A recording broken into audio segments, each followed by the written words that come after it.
this word has been utterly destroyed by Ethereum's marketing team, but I think Lowery's saying something fundamentally different when he describes Bitcoin as a world computer.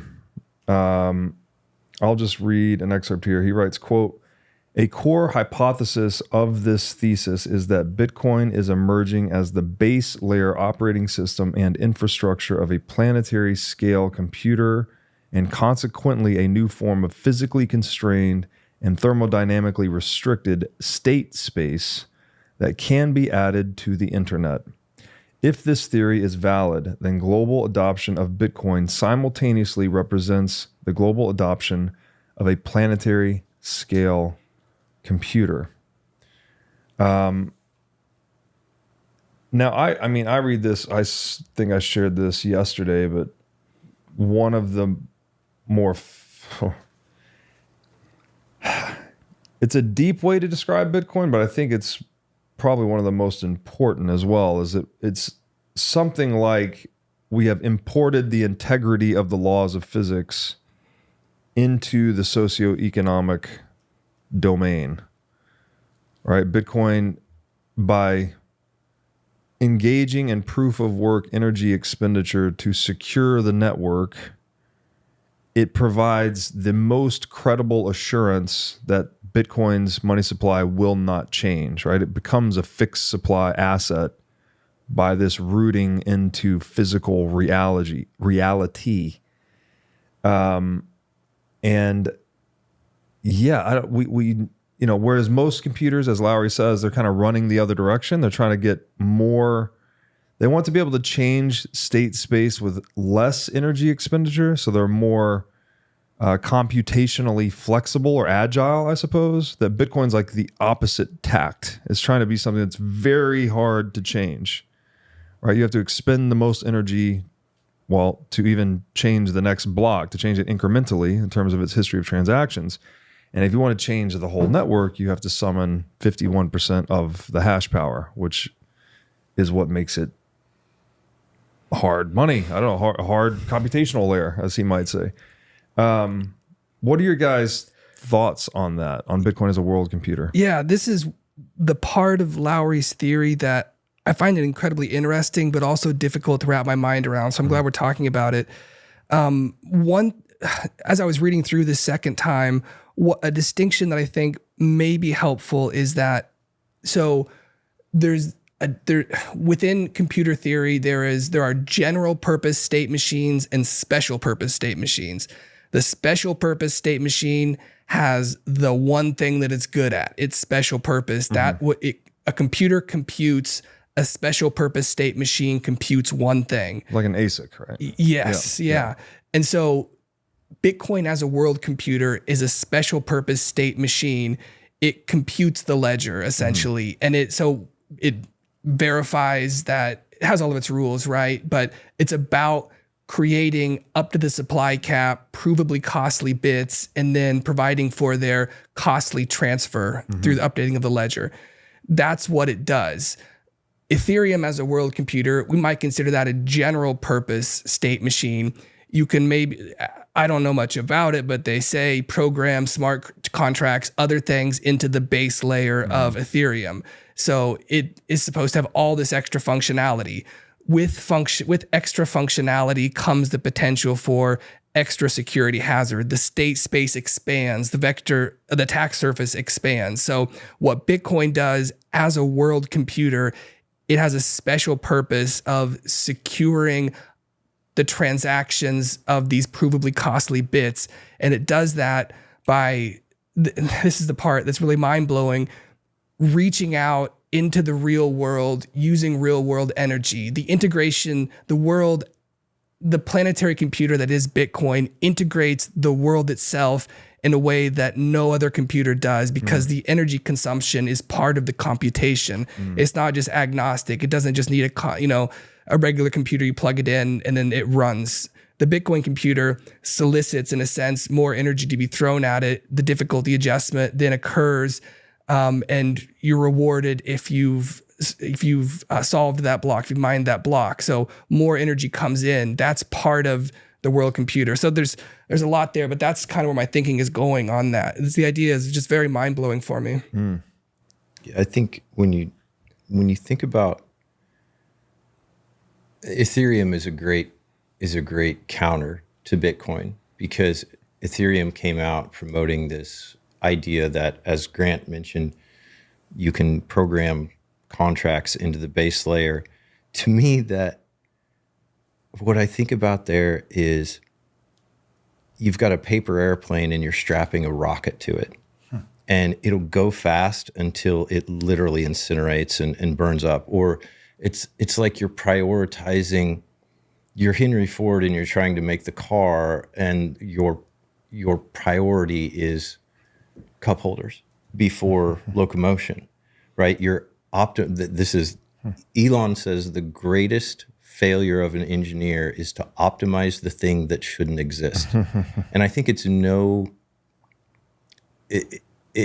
very understandable why these thought leaders on Bitcoin, Saylor, Lowery, Alden, they have backgrounds in systems engineering. And systems engineering understands that any failure is catastrophic failure, that we're building this cruise ship, and before we choose what color gold, or how much gold is going to be in the faucets and what the chandelier looks like, we need to make sure it doesn't sink.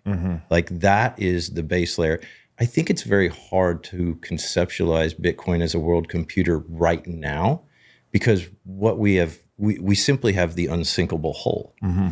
And as we continue to build layers into the stack onto that add that functionality and trace back to the physical constraints of Bitcoin, then we will be able to more easily conceptualize the thing. But it's just so easy to think, well, how can it be a world computer? I can't play Diablo on it, right? I can't send text message, or I can't play video games or do whatever on it. I can't watch my cat videos.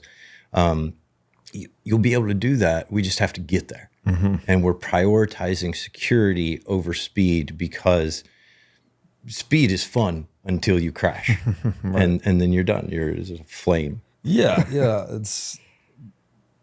Bitcoin is like the thermodynamic core of the internet or something like that, right? Where, okay, with microchips and, we want to make more and more microchips. We want them to be smaller and smaller and higher performing, right? Again, more computationally flexible. This is Moore's law, right? It's doubling every 18 months or whatever it may be. That's all well and good, but what you don't want doing that is the ownership of purchasing power, or the distribution of purchasing power, right? You want that to be allocated in accordance with who has rendered other people the most valuable solutions to their problems, right? The entrepreneurs that have provided goods and services that solve problems better, faster, cheaper. They should earn purchasing power in consensual exchange. And then you don't really want that to change. You don't want that ledger to be rewritten arbitrarily or faster or more flexibly. You actually want it to be very difficult to change. That's what gold was like an analog proxy for, effectively. And then, so there's like the world, I mean, if you're saying a world computer, it's not like Bitcoin is separately a world computer. It's almost like an adjunct to the internet that is the world. The internet is a world computer, basically. Bitcoin is the monetary or cybersecurity layer for that world computer.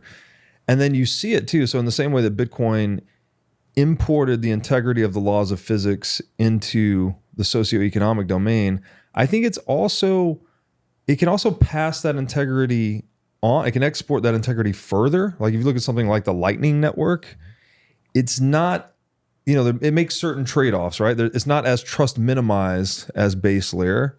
So it trades off a little bit of trust minimization, but it's a new application that lets you move Bitcoin transactions with basically, unlimited throughput when you get certain network densities. So Lightning Network and other applications, they can inherit integrity from Bitcoin in the same way Bitcoin inherited integrity from the laws of physics through proof of work. And so I struggle with this area too, but it seems to me like that's kind of what he's saying. Is like the internet has already evolved in layers, right? That's what the internet protocol suite is. HTTP, TCP/IP, etc., SMTP. Bitcoin's just another one of those layers, and it's not the last. Like it might be, it might be like the capstone of the internet, but other things can be built on top of it as well. And so that's kind of how I've come at this. I don't know that it's exactly correct, but we were talking earlier too about how it's, we use this term like reverse optimizing. Like instead of microchips getting smaller and faster, this is like one macro chip that gets bigger. It doesn't get slower, but it gets harder to change, right? The bigger it gets, like we used the metaphor yesterday, or the analogy yesterday of the safe that gets harder to crack, the more money you stuff in it, basically. And we drew this example earlier to the U.S. constitutional republic. Like that's the way it was founded to be. It was set up to be decentralized, lots of checks and balances, difficult to change the state, right? You don't want to get one tyrant in there or aspiring tyrant and have him take over the whole thing. That's what the founding fathers were guarding against in creating a decentralized governance structure. And so what is that? Those are expensive state changes, basically. And what corrupts the constitutional republic and makes it trend toward tyranny, the institution with very cheap state changes, the central bank, right? That's what the Fed is doing every time they print money, is they're changing the state of that computer that is the distribution of global purchasing power, at least in the savings accounts of $4.5 billion users. They're just arbitrarily changing it, right? There's no cost. So that, the cost of attack is zero, basically. Whatever it costs them to run that SQL database that's at the Fed, it's one node. Yep. There's no, it's purely centralized. It's opaque. There's 7 guys deciding. We don't know who the shareholders are. We don't know what criteria they're deciding on. We don't know what the dollar supply is, was, or will be. We don't know. It's the anti-Bitcoin, right? It is a black box, whereas Bitcoin is just this system where nothing can be hidden, basically, That helps me understand a bit more. I like how you described it as big, the internet is already a stacked phenomena, and Bitcoin is now the security stack if Lowery's thesis is correct. Mm-hmm. It could be the monetary stack, just generally, but it could also be the security stack. In that way, one of the things Lowery says in his thesis that kind of now makes sense to me is that the Bitcoin network as it runs creates a new state space within the internet where those things are provably costly and there is proof of realness to those things. So it acts upon the internet to create a new state space within it for all of the functions that are operating on the Bitcoin part of the stack. And if we're to believe Lowery's thesis, more and more functionality will go over to that part of it. Right. And the internet will re-architect itself around a base layer of provable costliness and realness. Yes. Yeah. Change is meant to be costly. Right? Yes. I went skydiving, and my skydiving instructor taught me that slow is smooth and smooth is fast. Yeah. When you make a change, you pull down slightly. You don't yank, because you don't want the pendulum to swing too far, because when it does, it gains momentum. Right. And then we see where we are now, where as we see the end of the fiat system dying before our eyes, it is violently swinging left and right. And we see that to a certain extent in the United States, but our partners in other countries who feel the effects of our inflationary, deflationary swings even more, they are the ones who are more rapidly seeing the benefits of Bitcoin and adopting even faster. Yeah. Lowery does note that one of the, it is great that our constitutional republic makes state changes expensive. It does keep us from being subject to one man, one woman coming up and becoming a dictator and tyrannical. However, what it exposes us to in this exact instance is that it makes us slow to adopt Bitcoin as a weapon. That's true. Bukele did it quick, right? And the next guy will do it faster. So you can just move. It's the advantage of centralized decision making is they have a lot more agility, right? Where we can suffer from gridlock. Yeah, again, it gets into this complexity of, well, a strength can simultaneously, or not simultaneously, a strength can be a weakness just depending on context. Yep. Right? So the same thing that gives our hierarchy longevity is the same thing that detracts from its agility. But I guess, again, the founding fathers, I think they were just doing the best they could. And we probably do want to optimize for longevity over agility. Because if you have a super agile hierarchy, it's like, well, that's the one that's going to be vulnerable to corruption or some aspiring tyrant taking over. So, yeah, it's interesting to frame it that way. I think the difficulty adjustment, too, we were going to talk about is like, man, this is one of the most interesting parts of Bitcoin in that, and this is the thing that I really think makes Bitcoin like an organism, in that it is adapting to us all the time, right? Like the harder we try to mine Bitcoin, the more hash power it comes online, the mining puzzle becomes more difficult to solve in a very exact proportion to adhere to the issuance schedule that's fixed and diminishing towards zero in the year 2140, right? And inversely, if hash power goes offline, then the mining puzzle becomes less difficult to solve so that it adheres to the same issuance curve. So it's like this thing that it is adapting to human action all the time, right? And it's got sort of its single purpose, tunnel vision, whatever. It doesn't like have different goals. It has one goal, but man, it adheres to it with, basically perfection, right? It difficulty resets every 2 weeks, and it doesn't miss, or hasn't missed, at least up until this point. And the metaphor that I've used for people on that is like the horizon, like, well, there's the horizon. Okay, go touch the horizon. It's like, okay, well, when you get to where the horizon is, guess what? It's not there, and there's another horizon, right? It's like equally as far as it was. And the same thing if you back up. If you move away from the horizon, well, the horizon comes towards you. It's like Bitcoin is this horizon, or at least the difficulty of mining Bitcoin is this horizon that's always adapting to how much energy we're putting into mining Bitcoin, basically. And that's really interesting, right? It's like all this oscillation in the world, no matter what changes are occurring, innovation, war, hash power coming online, offline, whatever, shitcoins, Bitcoin just like stays perfectly steady. And I just can't think of any comparable technology or anything for that matter that does. There's not even a life form that does that. You describe it well when you call it an organism. It gives light to the idea that it is, in a sense, alive. It's continuously adapting. And I think in our first talk about this, I had the idea, the realization that this is live money. This is the first live money we've ever had.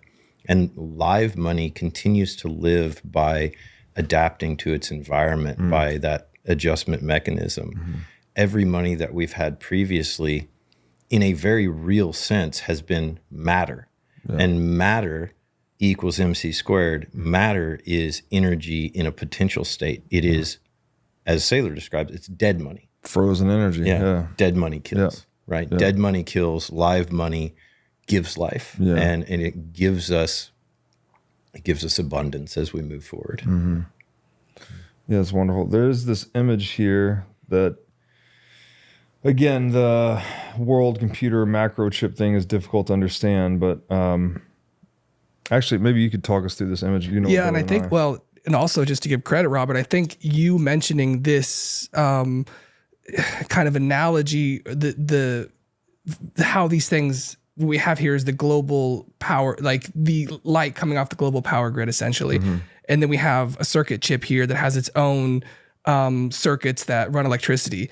I believe, if I'm correct, you mentioned this to Jason in one of your discussions, right? And at that point, he glommed onto it, and like a mental connection was made for him, right? Yeah, as I recall it, I think he had the idea already formed basically. Like I think he even says it in the book, using the global electricity grid as a computer, more or less. I just threw out the word macro chip instead of microchip, and that was Yeah, and I think that, so this does help us to conceptualize or to see how Bitcoin is a planetary computer, in the sense that the way that it is interacting with the power grid, which is dispersed over the surface of the world and will continue to be even more built out as a result of Bitcoin's utilization of it.